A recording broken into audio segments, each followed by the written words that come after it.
എന്നെ അത്ഭുതപ്പെടുത്തിയ ഒരു കാര്യമുണ്ട്.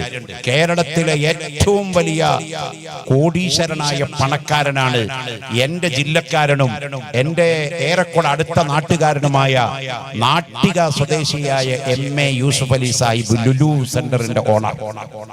അദ്ദേഹത്തോട് ഈ അടുത്ത ദിവസം ഒരു അഭിമുഖത്തിൽ ഒരു ടിവിക്കാരൻ ചോദിച്ചു, സർ, നിങ്ങൾക്ക് ലൈഫിൽ ഏറ്റവും സന്തോഷമുള്ള കാര്യം എന്താ പറയാൻ പറഞ്ഞു. അപ്പൊ വലിയ ജഗകോടീശ്വരനായ കേരളത്തിലെ ഏറ്റവും വലിയ കോടീശ്വരനായ യൂസുഫ് അലി സാഹിബിനോട് ലൈഫിലെ ഏറ്റവും സന്തോഷമുള്ള കാര്യം ചോദിക്കുമ്പോൾ നമ്മൾ ചിന്തിക്കുക എന്താണ്? അമേരിക്കയിലേക്കെങ്കിലും മിനിമം പോകല്, അല്ലെങ്കിൽ ആകാശത്തേക്ക് പോകല്, അല്ലെങ്കിൽ വേറെ വലുതൊക്കെയല്ലേ നമ്മുടെ ചിന്തയിൽ വരിക. എല്ലാ ചിന്തകളെയും അപ്രത്യക്ഷമാക്കിക്കൊണ്ട് അദ്ദേഹം പറഞ്ഞ മറുപടി എന്താണെന്നറിയോ? എനിക്കിപ്പോ ലൈഫിൽ ഏറ്റവും ഇഷ്ടമുള്ളത് എന്റെ കുട്ടികളുടെ കൂടെ ഇരിക്കലാണ്. അതറിയണമെങ്കിൽ കുട്ടികളുമായി ഇന്ററാക്ട് ചെയ്യുന്നവരൊക്കെ അറിയൂ. കുട്ടികളൊക്കെ വല്ലാത്ത ബർക്കത്താണ് കേട്ടോ മോനെ. കുട്ടികളുള്ള മജ്‌ലിസിൽ രണ്ട് വിഭാഗമുള്ളവർക്ക് പെട്ടെന്ന് ദുആ ഇജാബത്ത് കിട്ടും. ഒന്ന് കുട്ടികളും, രണ്ട് നല്ലോണം വയസ്സായവരും. ഇവർ രണ്ടൂട്ടരും ഒരുപോലെയാണ്. ഒരു 90-95 വയസ്സായ വയ്യുപ്പിയും ഒരു 2 വയസ്സ് 3 വയസ്സുള്ള കുട്ടികൾ കൽബ് ഒരുപോലെ. അവർ നിഷ്കളങ്കര, കിബിറില്ല, പുനിട്ടില്ല, അസൂയല്ല. കുട്ടികൾ പറയുന്ന പോലെ തന്നെ വയസ്സായ പിന്നെ വയ്യാപ്പയും വല്യുമൊക്കെ പറയാം. അപ്പൊ അവരിലോടത്ത് പെട്ടെന്ന് ദുആ ഇജാബത്ത് കിട്ടും. മുത്തനബി സല്ലല്ലാഹു അലൈഹി വസല്ലം തങ്ങൾക്ക് ഏറ്റവും ഇഷ്ടം കുട്ടികളോടായിരുന്നു കേട്ടോ. ഹസൻ തങ്ങൾ എടുത്തിട്ട് ഒരു ചുമല് വെക്കും. കേട്ടില്ലേ നിങ്ങള്?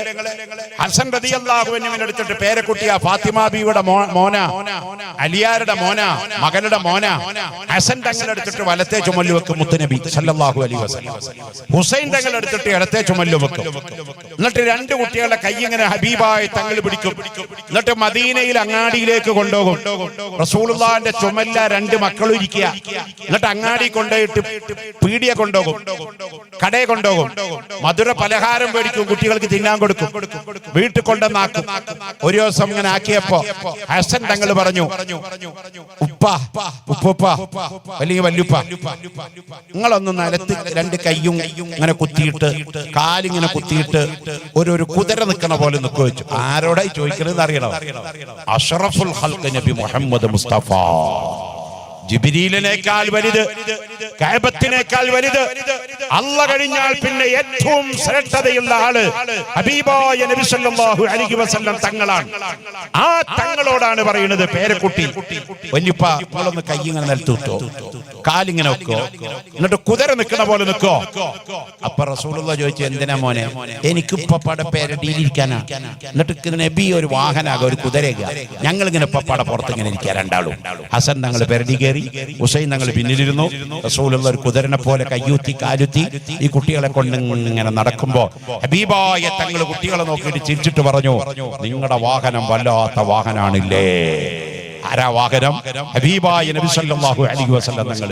ആ കുട്ടികളോട് ഇടക്കിടക്കൊക്കെ കളിച്ചോളിട്ടോ, പേരക്കുട്ടികളോട് കളിക്കാൻ കൂടണം. അത് ഇസ്ലാമാണ്. അതാണ് അല്ലാഹുവിന്റെ റസൂല് പറഞ്ഞത്, കുട്ടികളോട് കരുണ കാണിക്കാത്തവന്റെ ഹൃദയത്തിൽ ഈമാനില്ല. കുഞ്ഞുങ്ങളോട് കരുണ കാണിക്കാത്തവന്റെ ഹൃദയത്തിൽ ഈമാനില്ല. പ്രിയപ്പെട്ടവരെ, അതൊക്കെ ഈമാനിന്റെ ഭാഗമാണ്.